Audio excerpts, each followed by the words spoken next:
estos jóvenes, de estos estudiantes, ¿verdad?, que nos ha sido arrebatada.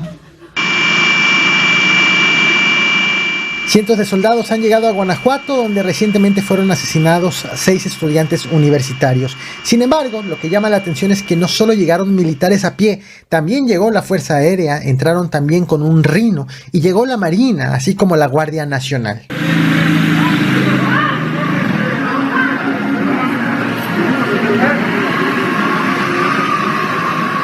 Esta historia tiene conmocionada en estos momentos a todo Guanajuato. Alrededor de las 6:30 de la tarde de este domingo 3 de diciembre fue reportado al 911 el hallazgo de cuerpos en un camino de terracería ubicado atrás de la Universidad de Guanajuato, campus Celaya, Salvatierra, en el municipio de Celaya. Las autoridades llegaron al lugar y confirmaron que las víctimas eran hombres de entre 15 y 30 años de edad y que estaban dentro de un vehículo. De manera extraoficial se informó que habían sido asesinados con el tiro de gracia. De inmediato, la zona fue resguardada por policías municipales y estatales, por la Guardia Nacional, por peritos de la Fiscalía General del Estado de Guanajuato y por personal médico forense. Pero horas después, hubo otra sorpresa. A las 9:30 de la mañana, ya de este 4 de diciembre, fue encontrado el cadáver de una sexta víctima sobre el mismo camino. La Fiscalía General del Estado de Guanajuato informó que ya estaba investigando estos casos. El gobernador, el panista Diego Sinue, prometió que estos 6 asesinatos no quedarán impunes, y el alcalde Javier Mendoza Márquez, quien fue electo por el PAN, fue el único que dio la cara ante este hecho y dijo que estaban trabajando las autoridades de los 3 niveles de gobierno para resolver el caso. Al ser la Guardia Nacional quien funge como primer respondiente, he instruido al titular de la Secretaría de Seguridad Ciudadana coadyuvar con cualquier información que lleve al esclarecimiento de los hechos.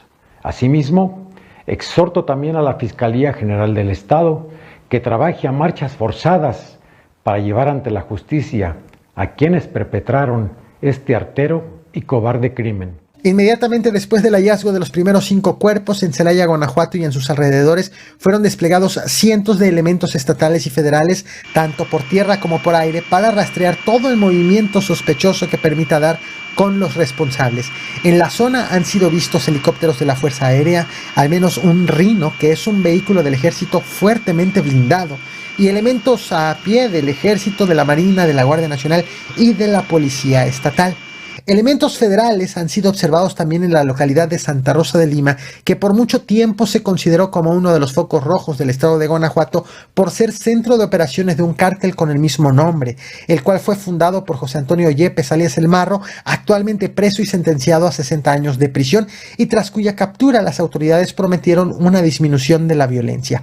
Sin embargo, su detención disparó la inseguridad en la región debido a que se volvió zona de disputa entre los remanentes de este grupo delictivo y el cártel Jalisco Nueva Generación, que quiso aprovechar la coyuntura para tratar de hacerse del control de la zona, en donde los delitos que más se cometen son el robo de combustible, el robo de autotransporte, la extorsión, el narcotráfico y el secuestro.